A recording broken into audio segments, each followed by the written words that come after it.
Nila mga player, JB Imperial, Maui Pradas, Jan Macalma, Apple Creo, Howell Aquino, Ariel Del Rosario, Ray Marcela, Ronald Hawkins, Michael Taniegra, War Serio, Ronel Mangiat, Gilbert Desengaño, Bocho Quintano, Emerson Nabalta at Rian Pagdanganan. Nakikita natin na halos karamihan ng kanilang players nung last na season ng Lakas 40 nandito pa rin. So makikita natin ang Santa Rosa save!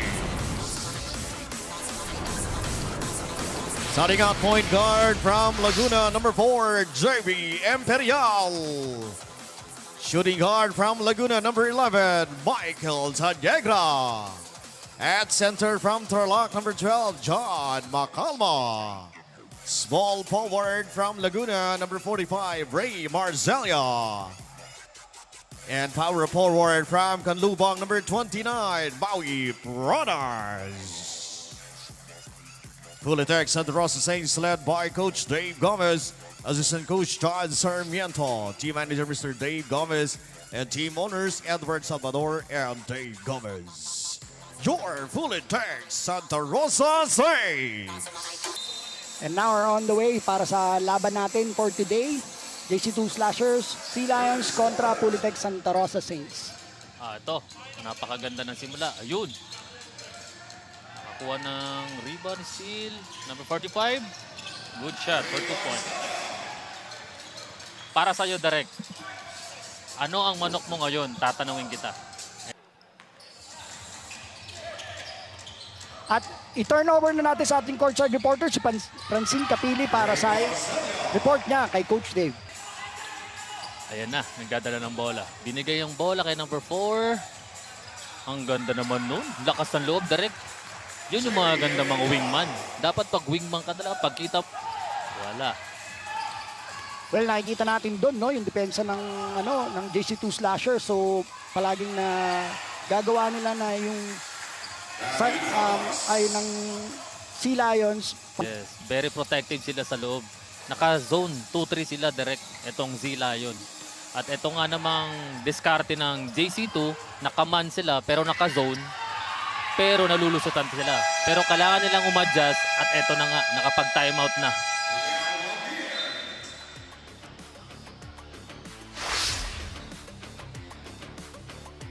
Ito na, direct. Ang galing nung doon. Pasa kayo ng Mangiat para sa EC2. Dito papunta sa time. And let's take a look at some of the highlights dito, John. I've heard you and Direct Mike do the first half, and we have seen itong koponan nitong Pulitech Santa Rosa Saints.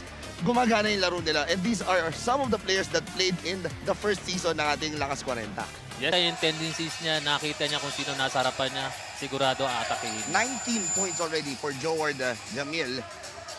And hearing you kanina dalawa ni Direct Mike. Again, special thanks nga po kay Direct Mike for sitting in earlier in the first half. And I would like to personally apologize nga po to everyone. Medyo na-delay lang po ako ng dating. But don't worry, we will meet. Malayo ka pa, mga 15 years ka pa eh. 25 years old ka lang ngayon, di ba? Eto ngayon, all the way for the score is itong koponan ng Pulitech Saints. That was Ray Marcelia. Napakaganda naman nun. Minama ni Rubio. Mamamain talaga yan dyan. Ito ni Rubio. Ang Partner, dahil sa gabing ito, nagpapasalamat ulit ako. Siyempre sa ating boss, Boss Rakichan, Coach Leo, Ray Alaw, and then ito si Kuya Rodney Santos. Lahat yan, mga bossing natin. Lahat yan nasa gilid. Idol ko yan at napakababait niya. Kaya maraming salamat sa inyo sa gabing ito na napaunlakan ako nandito ngayon. Ray Marcela scores once again. Ating Labor Day. Ngayon naman, nandito tayo for the young at hearts laro. So let's see if he can continue his onslaught on scoring. 8 minutes and 17 remaining. The drive, and there's a foul on the drive. Magaling ito mag-drive. Number 45. George Jamil called for that foul. And I'll turn it over now to our courtside reporter, Francine Capili, with this report on Coach Dave Gomez. Francine? Thank you, Alvin. We expect to be the underdogs, ang sabi ni Coach Dave Gomez when I asked him of his expectations for this game. He knows that JC2 Slashers will be a tough team to beat since they are looking to get their third straight win. And natalo rin sila ng JC2 last season. Pero he trusts that they are ready and they have enough preparation and they'll stick to their same trademark system on defense. And the first win will come after the hard work. Now back to you, Evan and John. Thank you very much, Francine. And underdogs mo pala kung matuturing to kung ano na to. And that is their mentality since last season. Underdogs, they placed number 6 after the eliminations of our first season of Your Lakas 40. Tapos sila pa yung nakapasok sa championship. Yes. No,